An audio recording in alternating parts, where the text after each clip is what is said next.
Terima kasih Romo Nofrin. Ada orang yang turun dari Yerusalem ke Yeriko. Kalau pulang dari Yerusalem itu artinya pulang dari mana? Habis ngapain? Ibadah. Jadi mereka pergi ke bait Allah. Jadi ada orang pulang dari ibadah mau ke rumahnya ngelihat kecelakaan.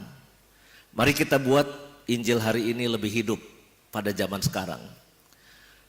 Ada orang pulang dari Samadhi, habis misa pagi di Samadhi, tiba-tiba menuju ke Jatinegara misalnya. Tiba-tiba di jembatan Klender ada orang yang kecelakaan berdarah-darah. Ada seorang imam lewat, si Nofrin lewat. Ada orang kecelakaan, tapi kan gue mau main saksofon, penggalangan dana di paroki. Masa gue nolongin orang lagi kecelakaan, nanti terlambat. Penggalangan dana di gerejanya terlambat. Padahal pulang mimpin misa, mau pelayanan juga. Ngelihat orang berdarah-darah, dia tidak nolong, dia lewat. Berikutnya Suster Betty lewat. Mau ke Matraman, rapat komunitas. Aku kan mau rapat komunitas, jubahku putih, nanti kalau kena darah bagaimana? Suster Betty lewat. Yang nolong orang yang mungkin gak ikut misa mungkin, ya, tukang bangunan saya di belakang itu, mungkin dia yang nolong. Yang masuk neraka siapa? Romo Nofrin dan Suster Betty masuk neraka. Karena nggak nolong. Tukang bangunan saya masuk surga karena nolong. Karena pertanyaan awalnya kan bagaimana caranya supaya aku dapat memperoleh hidup yang kekal. Dan kata kunci dari Tuhan Yesus itu 2 kali diulang. Lakukanlah demikian. Pergilah dan lakukanlah. Jadi kalau cuma omdo-omdo, omong doang, aduh aku tergerak hatinya. Pertemuan APP merencanakan pengen berbuat baik kepada mereka yang sedang menderita, tapi lingkungannya berhenti di pertemuan APP, tidak melaksanakan kegiatannya, tidak melaksanakan proyek sosialnya, maka itu tidak melaksanakan kalimat terakhir, pergilah dan lakukanlah demikian. Maka kata kuncinya melakukan.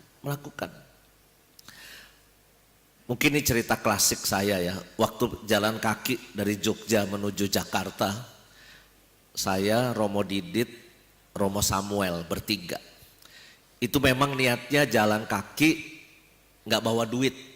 Jadi makan mau minta-minta, tidur mau numpang-numpang. Anda tahu siapa yang paling, tempat apa atau siapa yang paling sering memberikan tumpangan buat kami?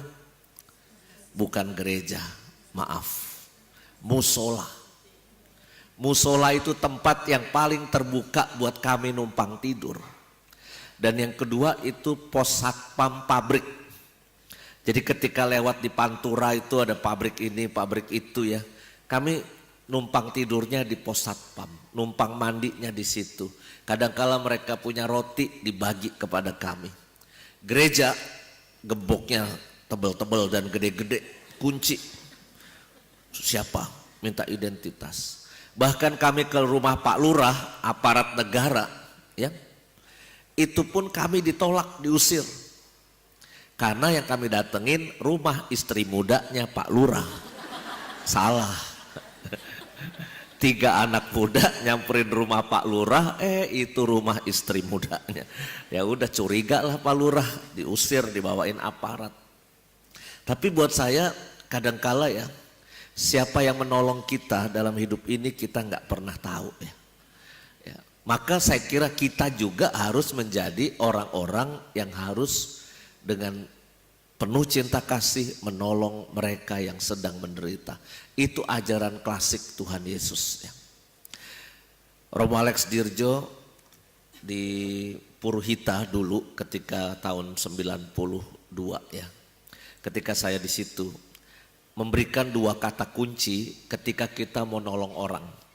Kalau kita hidup, kita mau berbuat kasih, harus ada dua kata. Kata Ibrani, hesed dan emet. Hesed itu melakukan sesuatu dengan ketulusan hati. Jadi kalau kita melakukan sesuatu itu khususnya untuk menolong orang, itu hati harus keluar dari hati yang tulus,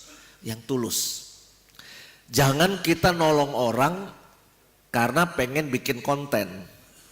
Sekarang ini kan tren ya, orang bikin konten kelihatannya nolong, tapi sebetulnya ya untuk dia publish, ini loh gue sudah nolong.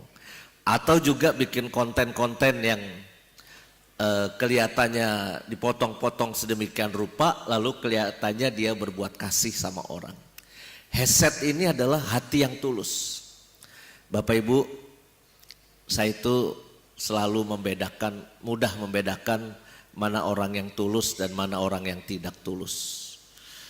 Yaitu kalau kata-katanya kepada saya terlalu manis. Nah, saya udah hati-hati sama orang. Aduh, Romo Yus khotbahnya bagus sekali. Apa jadinya Samadi tanpa Romo Yus? Pret, ya kan? Aduh, Romo Nofrin saksofonnya bagus sekali. Romo Nofrin cocok gantiin Kenny G untuk main di Prambanan Jazz. Wah. Muji-muji terlalu manis itu, istilahnya itu lambe turah. Lambe turah itu apa? Lambe itu bibirnya turah gitu. Kebanyakan ngomong yang manis-manis, itu orang yang paling gak saya percaya. Ya, itu Romo Yus punya teori gitu. Ya, biasa aja maksud saya, gak usah terlalu lebay, berlebih-lebihan. Ya, ketulusan hati itu harus kelihatan terpancar dari hati kita.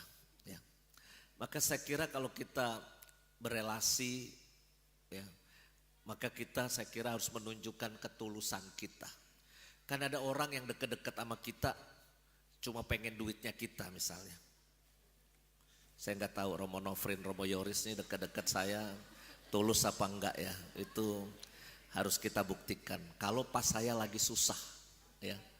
Kalau pas saya lagi sehat, saya lagi bagus gitu ya, mereka deket-deket, biasa, ya.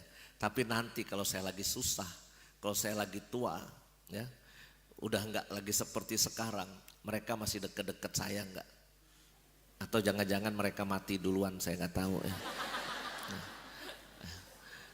Yang kedua itu emet.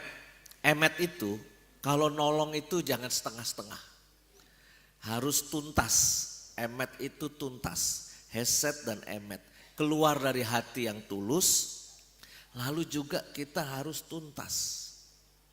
Kalau kita ingat kemarin kita di grup WA Romo-Romo itu lagi mengenang Romo Suherman yang meninggal dunia karena COVID.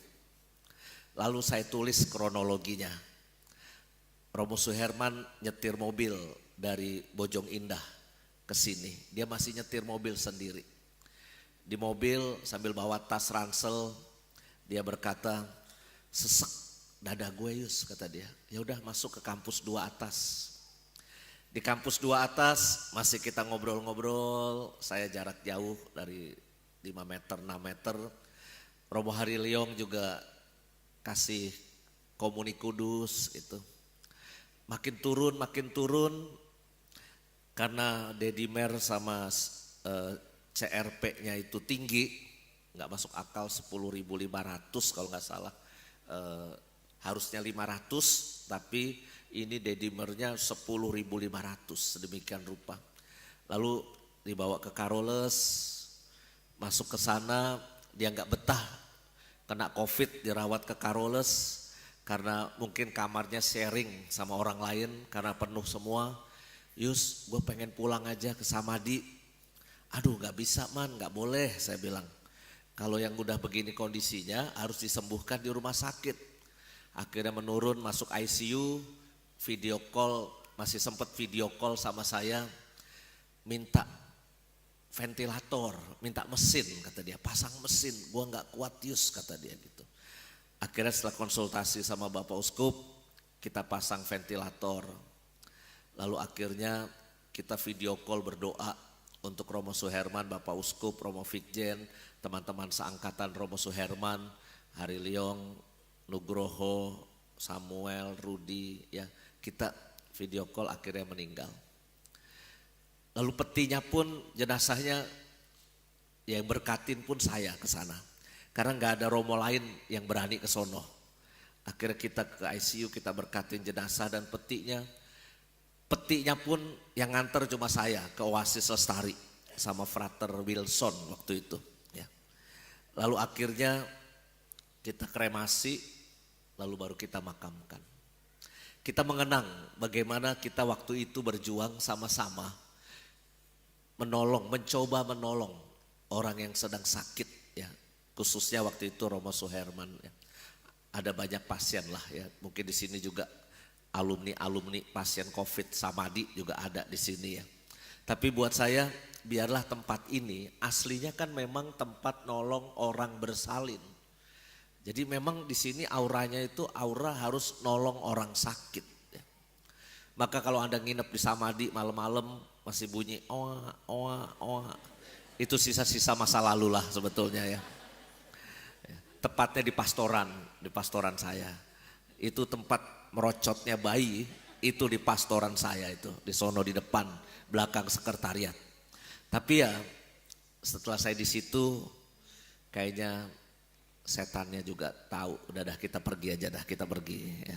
Apalagi udah saya pasang ikan hiu, wah makin takut ya. Tapi buat saya biarlah hidup kita ini bukan cuma untuk diri kita sendiri. Mumpung kita masih hidup, kita harus jadi berkat. Itu kan lagu kebangsaan lansia se-Indonesia.